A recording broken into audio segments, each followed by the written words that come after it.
The Nectar of Devotion, The Complete Science of Bhakti Yoga, a summary study of Srila Rupa Goswami's Bhakti Rasamrita Sindhu by His Divine Grace A.C. Bhaktivedanta Swami Prabhupada, founder Acharya of the International Society for Krishna Consciousness, Chapter 40, Reverential Devotion of Sons and Other Subordinates.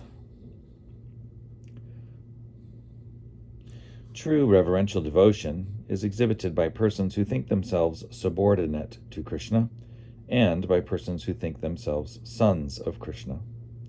The best examples of this subordination are Sarana, Gada, and Subhadra.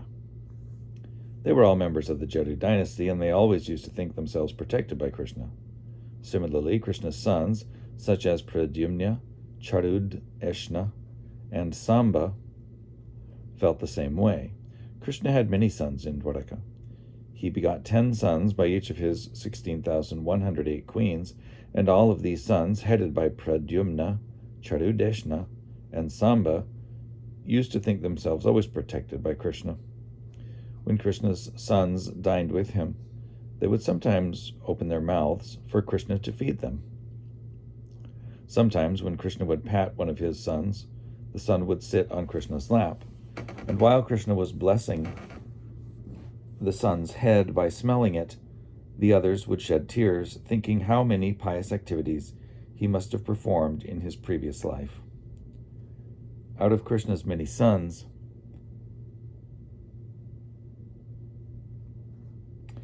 Pradyumna, a son of Krishna's chief queen Rukmini, is considered the leader. Pradyumna's bodily features resemble Krishna's exactly. Pure devotees of Krishna glorify Pradyumna because he is so fortunate, like father, like son. There is a description in the Harivangsha of Pradyumna's activities when he kidnapped Prabhavati. Pradyumna addressed Prabhavati at that time and said, quote, "My dear Prabhavati, just look at the head of our family, Sri Krishna. He is Vishnu himself, the supreme driver of Garuda, and he is our spiritual master. Because we have become so proud and confident of his protecting us, we sometimes do not even care about fighting with Tripurari, Lord Shiva," unquote. There are two kinds of devotees engaged in devotional service with awe and veneration: the Lord's subordinates and his sons. The servitors in the abode of Dwaraka always worship Krishna as the most respectable and revered personality of Godhead. They are captivated by Krishna because of his super excellent opulences. The members, who always thought themselves protected by Krishna, could readily convert their conviction into practical demonstration, because it was sometimes found that the sons of Krishna acted very unlawfully in various places, but were nonetheless given full protection by Krishna and Balaram. Even Balaram, the elder brother of Krishna, sometimes unknowingly offered respect to him. Once, when Krishna came before Lord Balaram, Krishna was anxious to offer his respects to his elder brother. But at that time, Balaram's club was lowered down upon Krishna's lotus feet. In other words, the club in Balaram's hand offered its own respects to Krishna. These feelings of subordination, as explained above, are sometimes manifested as anubhava. When demigods from the heavenly planets came to Sri Krishna, all of Krishna's sons followed them, and Lord Brahma sprinkled water from his kamandalu upon them. When the demigods came before Krishna, the sons, instead of sitting on golden chairs, sat down on the floor, which was covered with deerskin.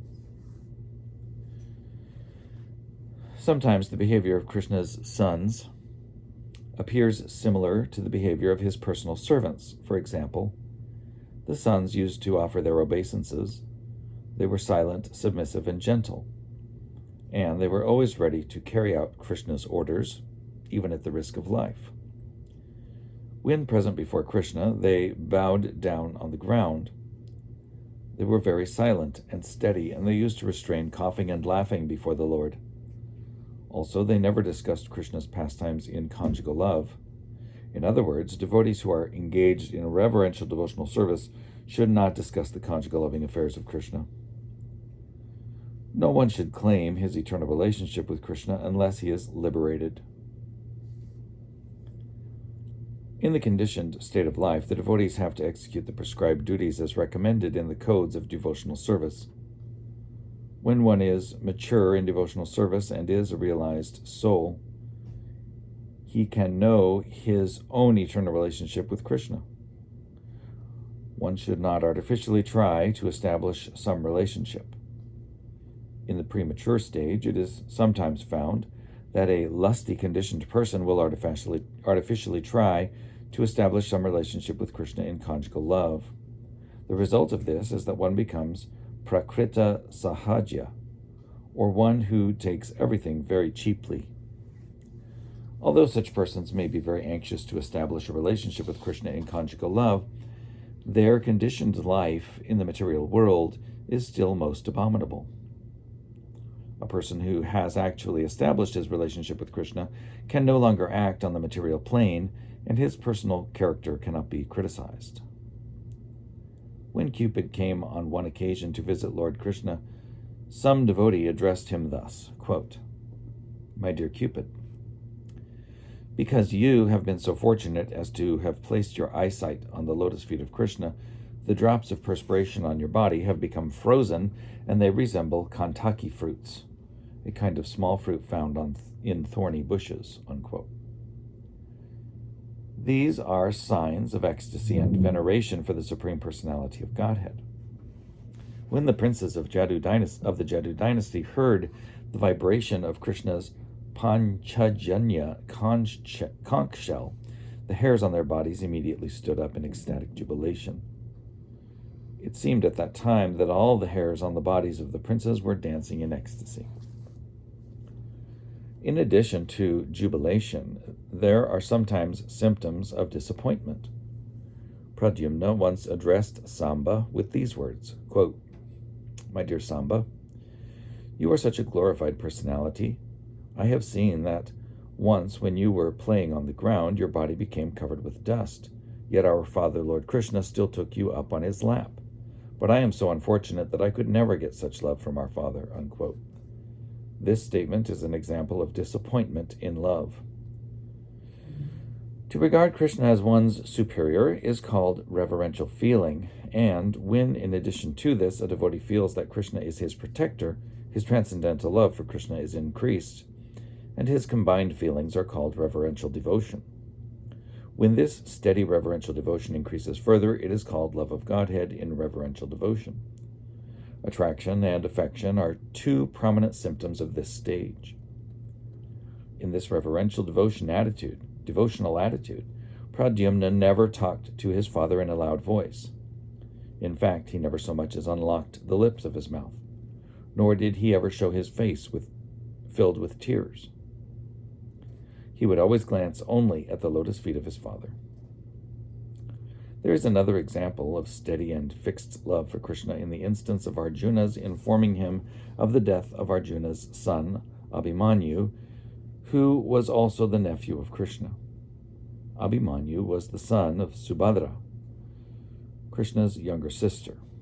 He was killed at the Battle of Kurukshetra by the combined efforts of all the commanders in King Duryodhana's army, namely Karna, Ashvatthama, Jayadratha, Bhishma, Kripacharya, and Dronacharya.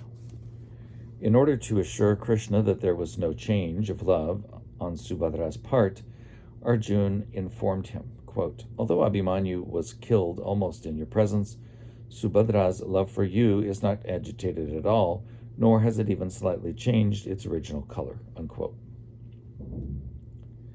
The affection that Krishna has for his devotees was expressed by him when he asked Pradyumna not to feel so bashful before him. He addressed Pradyumna thus, quote, "My dear boy, just give up your feeling of inferiority and do not hang your neck. Just talk with me in a clear voice and do not shed tears. You may look straight at me and you may place your hands on my body without any hesitation. There is no need of exhibiting so much reverence before your father," unquote. Pradyumna's attachment for Krishna was always exhibited by his action. Whenever he was ordered by his father to execute something, he would immediately execute the order, taking the task as nectarian, even though it may have been poison. Similarly, whenever he would find something to be disapproved of by his father, he would immediately reject it as poison, even though it may have been nectarian. Pradyumna's attachment and anxiety for Krishna was expressed when he said to his wife Rati, quote, "The enemy, Shambhara, is already killed. Now I am very anxious to see my father, who is my spiritual master and who always carries the conch shell known as Panchajanya." Unquote. Pradyumna felt great separation from Krishna when he was absent from Dwaraka at the battlefield of Kurukshetra. He said, quote, "Since my father has left Dwaraka, I do not take much pleasure in practicing fighting, nor am I interested in any kind of sporting pastimes. And what need is there to speak of these things? I do not even wish to stay at Dwaraka in the absence of my father." Unquote. When Pradyumna came back home after killing Shambharasur and saw his father Krishna before him, he at once became so overjoyed that he himself could not understand his joy on that occasion. This is an instance of success in separation. A similar satisfaction was observed when Krishna returned from the battlefield of Kurukshetra to his home at Dwaraka. All of his sons were so overjoyed that out of ecstasy they repeatedly made many mistakes. These mistakes were a sign of complete satisfaction. Every day, Pradyumna looked over Krishna's lotus feet with tears in his eyes. These signs of reverential devotion on the part of Pradyumna may be described in the same way they have been described in the cases of other devotees. And with the end of chapter 40, we complete the second wave of the western side, the second wave being called Priti Bhakti Ras, or transcendental affection, servitude, and the western side being called Mukhya Bhakti Ras, primary loving relationships.